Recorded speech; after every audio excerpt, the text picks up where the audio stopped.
Decíamos en el primer bloque que lo íbamos a tener a Germán Braillard, que nos iba a estar contando un poquito acerca de, él iba a estar ampliando un poco acerca de esta situación del conflicto del transporte y, de otras cuestiones que acontecieron en esta última semana en nuestra provincia.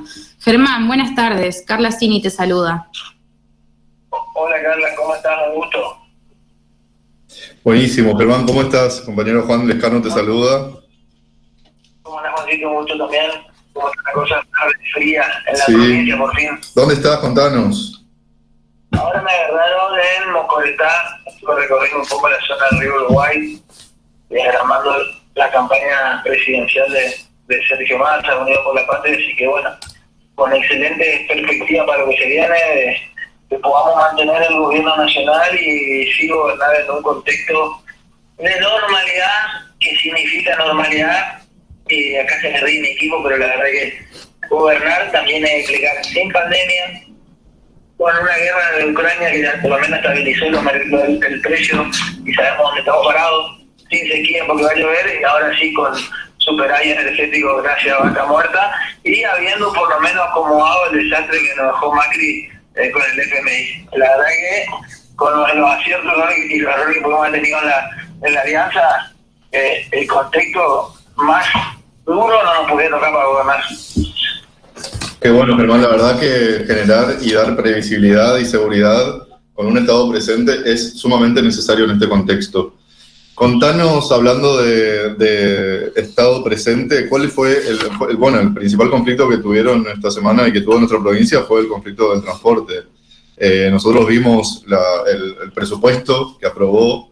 Les comentamos a la ciudadanía que el presupuesto provincial se aprueba por un proyecto enviado al Parlamento, en este caso la Cámara de Diputados de la provincia. La Cámara de Diputados hace una revisión del Parlamento, del presupuesto presentado por el Ejecutivo Provincial, y hace las revisiones correspondientes, se aprueba por mayoría, por supuesto, y con todas las objeciones. Pero contanos ese trámite administrativo que es fundamental que se entienda, porque viste que, Germán, ahora salen las campañas, los spots de campaña hablando de cada cosa que decís, parece que se burlan de la ciudadanía, ¿no? Que la ciudadanía no entiende cómo es un trámite administrativo entre el Poder Ejecutivo y el Poder Legislativo de las provincias. Así que introducirnos un poquito en el tema y desarrollar, por favor.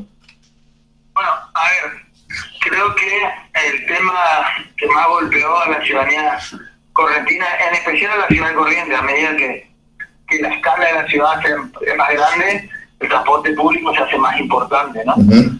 Primero en capital, después pero en toda la provincia. El problema que tuvimos es que el gobierno colectivo está subsidiado en todo el país para que los trabajadores, para la clase obrera, trabajadora, para que la mayoría de los argentinos les salga mucho menos de lo que sale objetivamente el pasaje, que aunque nos parezca mucho, 100 pesos es realmente un monto muy, muy bajo para lo que sale el transporte en el mundo. Hay mucha plata que el gobierno nacional invierte en transporte. Sí. En este contexto, mensualmente el gobierno nacional transfiere a la provincia más o menos el equivalente a 180 a 200 millones de pesos por mes, y se debe rendir como cualquier aporte que hace un gobierno. Se pega un pedazo, se rinde y se va reponiendo el fondo, ¿no? Sí.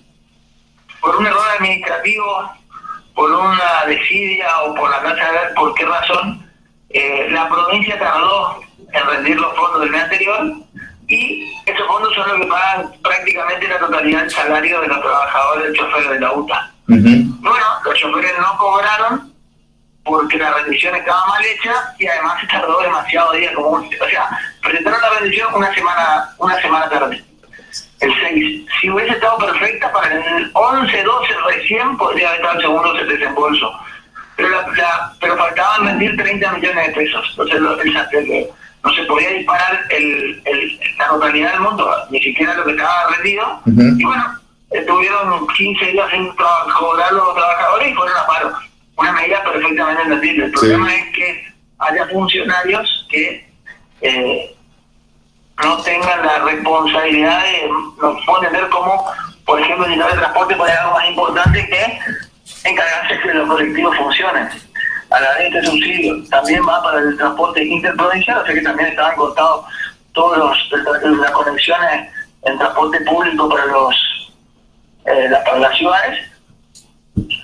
Y bueno, la verdad que fue un caos en la ciudad corriente. La verdad que fue un costo social y económico muy grande, a medida que la ciudad era más chica, un poco menos, pero también y además en el inicio de las vacaciones de invierno, con todas las oportunidades de turismo y de viajes que se generaron y que se perdieron. Claro. Sí, la verdad que es un problema grave. Encima, con lo que comentábamos hace un rato, los medios de comunicación distorsionando absolutamente todo, ¿no? Ahí Diego Cini te va a hacer una pregunta. Diputado, muy buenas tardes. Diego Cini te saluda. ¿Cómo fue la solución? Porque el comunicado del bloque de diputados de Unión por la Patria primero pedía la renuncia del director de transporte, pero a la vez también pedía una solución inmediata por parte del gobierno provincial. ¿Cómo se terminó solucionando el conflicto? A ver, nosotros pedíamos como un mensaje político del gobernador de pedir responsabilidad a sus funcionarios que no funciona. Sí. No poder rendir dinero que te viene subsidiado, o sea, sin retorno, dado por el gobierno para que llegue a cada usuario.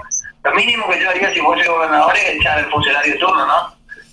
No puede tener una provincia una semana sin transporte público por una negligencia, no tener factura de recibo por 30 millones de pesos.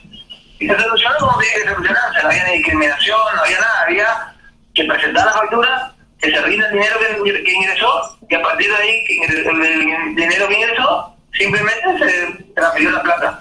Ahora, ¿quién le devuelve el turno médico al enfermo que no pudo ir, la plata de los remises, los kilómetros caminados por gente, horas que no pudo tener por un funcionario que no supo contar los recibos, ¿no?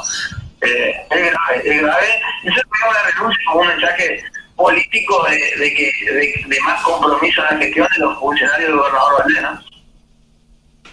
Perfecto. Bien, bueno, nos encontramos entonces frente a este detonante, que es que la provincia de Corrientes incumple con sus obligaciones comprometidas legalmente. Así que un poco el reclamo tiene que ver con... No rinde pero lo grave es que el gobernador no eche, porque al fondo, cuando uno no hace responsable a un funcionario a cargo, la responsabilidad es tuya, o sea, su responsabilidad por ejemplo.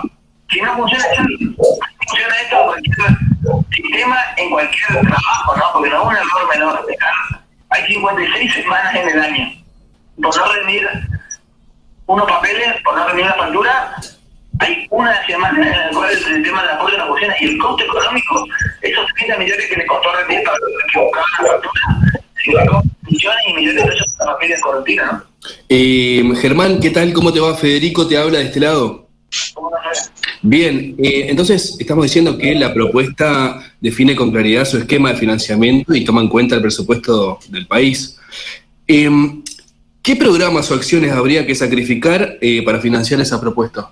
La propuesta está, la plata está, nos llegó la plata porque no la rendieron. A ver, invertí ese dinero, rendí, en qué lo gastaste, mostrar el estado de la obra. Bueno, recibí el primer 30%, arreglé el suelo, compré los materiales, empecé la obra, alambré, bueno, acá se me fue el 30%. Rendí los recibos y te van depositando a partir del porcentaje que vos vas haciendo. ¿Se entiende?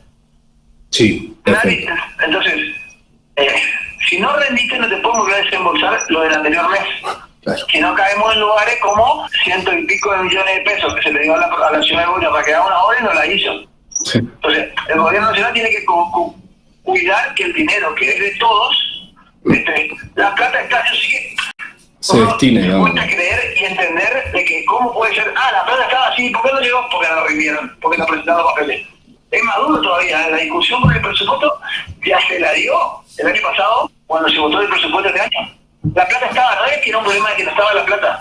El problema es que la plata estaba parada porque no sabían presentar y rendir en que se gastó el mes anterior. El problema es que el gobierno no dice la verdad. El radicalismo no está diciendo la verdad y el poder, esa conjunción que hay entre el liberalismo y todos los sectores que nuclean el poder de la provincia, el poder político que gobierna, el oficialismo no dice la verdad. Y cuando miente, le miente a la ciudadanía, miente, y la mentira se va acumulando, se va haciendo como una bola de nieve. Y eso es un problema. A la larga o a la corta es un problema, aviso.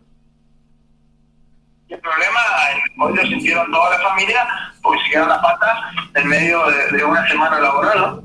Tal cual.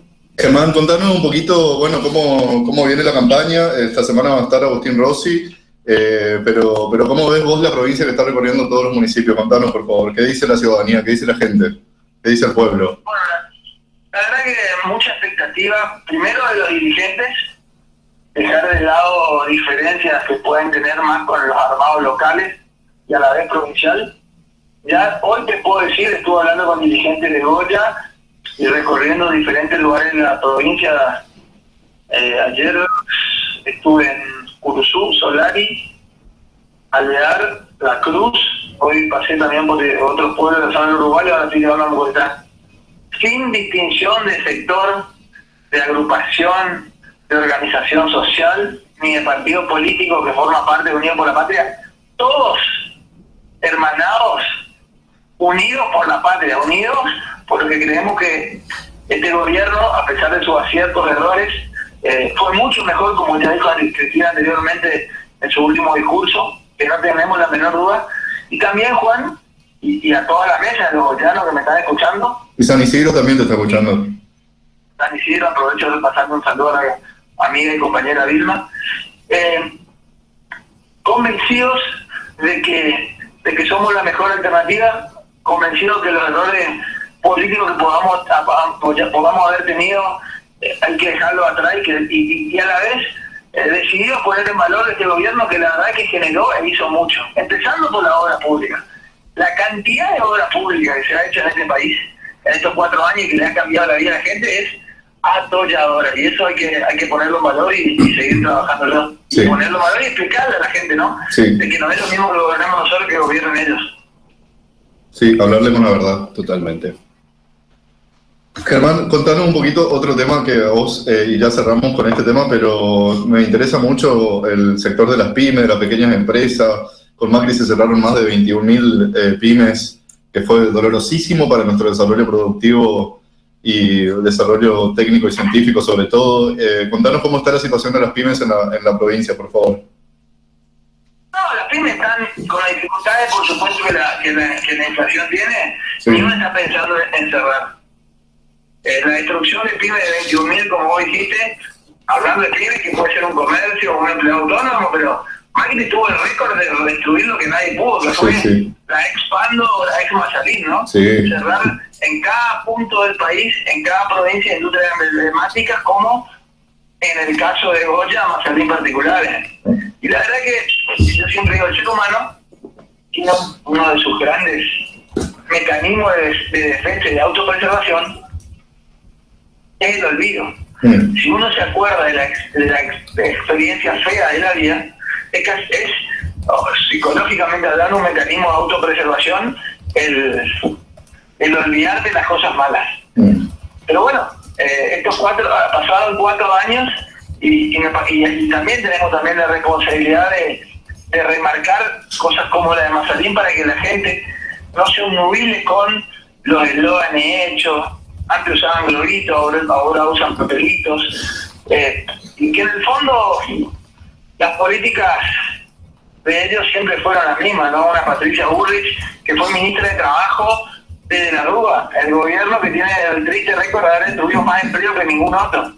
Ni que hablar, y hoy esta semana se cumplieron 100 años del nacimiento de Favaloro, el que debía pagarle la cuenta y que lo frustró, lo deprimió y lo llevó al suicidio fue la reta, y eso lo escribió el puño y letra en una carta. Claro, porque él era interventor del PAMI, ¿no? Exactamente. Era el interventor del PAMI, era el encargado de manejar PAMI.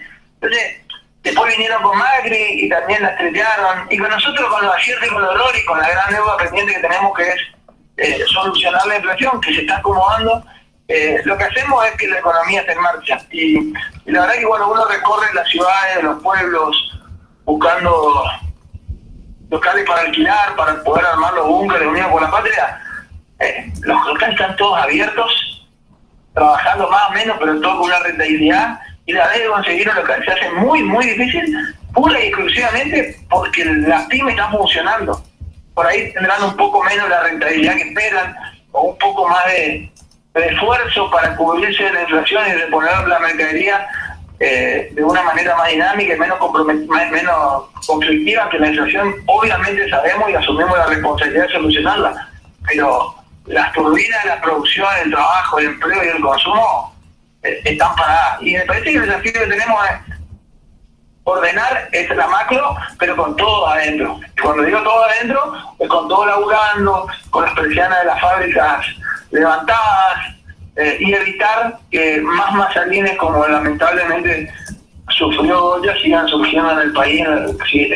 Y para eso tenemos que mantener el gobierno nacional, y creo que Sergio Massa y la fórmula con Agustín Rossi son una fórmula de síntesis y de unidad para defender lo que se hizo bien y corregir lo que falta, ¿no?